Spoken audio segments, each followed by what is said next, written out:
Bonjour à tous, j'espère que vous allez bien, que vous êtes en pleine forme. Alors, je me retrouve avec Jérémy Fritsch.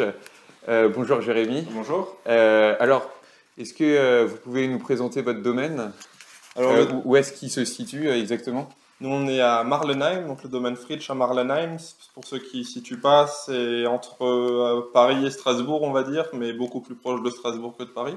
On est une exploitation familiale de 7 hectares de vignes. D'accord. Où est-ce que c'est à peu près à côté de Strasbourg? On est à 20 À 20 km, km, c'est c'est ça? ça, Oui. ouais. Donc, et là, du coup, vous exploitez combien d'hectares de Donc vignes? 7 de vignes et 6 en production à peu près. 6 en production, d'accord. Et pour quel cépage Alors nous, à Marlenheim, on aime bien les rouges. Ça c'est historique, hein, ça date pas d'hier. Donc on a presque un tiers de pinot noir.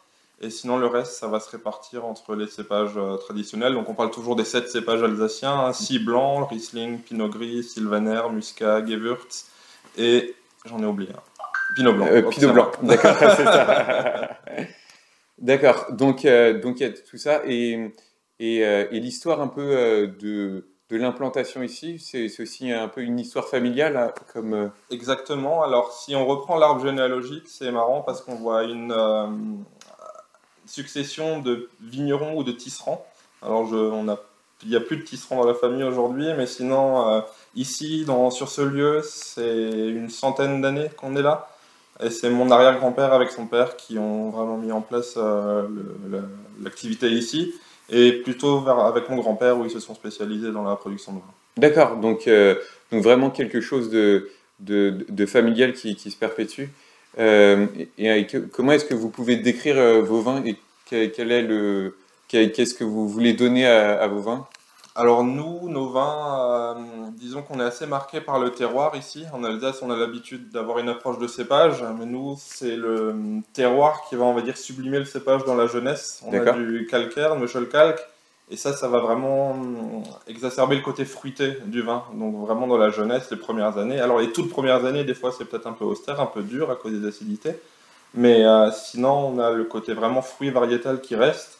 Et alors mon grand-père, il vous aurait dit, si on veut goûter le terroir chez nous, il faut attendre 10 ou 15 ans. D'accord, oui. Alors, plutôt des vins sur le fruit, effectivement, dans la jeunesse. Ouais, donc assez fruité mais sec. Et sec. Et aussi une grande gamme de vins différents. Exact, ouais, on parlait des 7 cépages, donc ça c'est, je dirais, le minimum.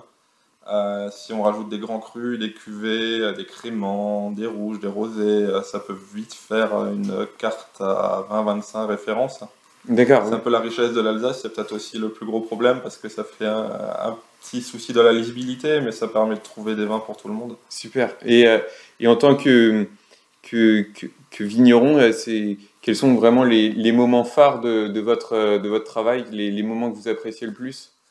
Ce qui est intéressant chez nous, sur notre structure en tout cas, c'est qu'on est là à partir du moment où on plante la vigne et au moment où on met le bouchon sur la bouteille. Donc on est présent à toutes les étapes. Exactement, mais bon, le plus gratifiant, c'est quand même de réouvrir la bouteille et de se rendre compte que le vin derrière, il est bon.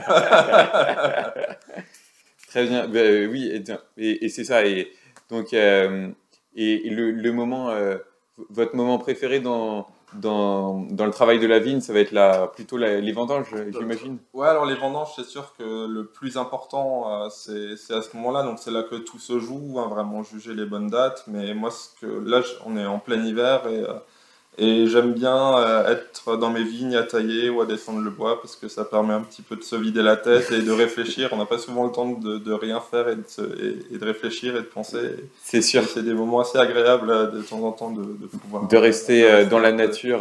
Dans la nature avec juste soi-même et je sais pas, et réfléchir et trouver des idées.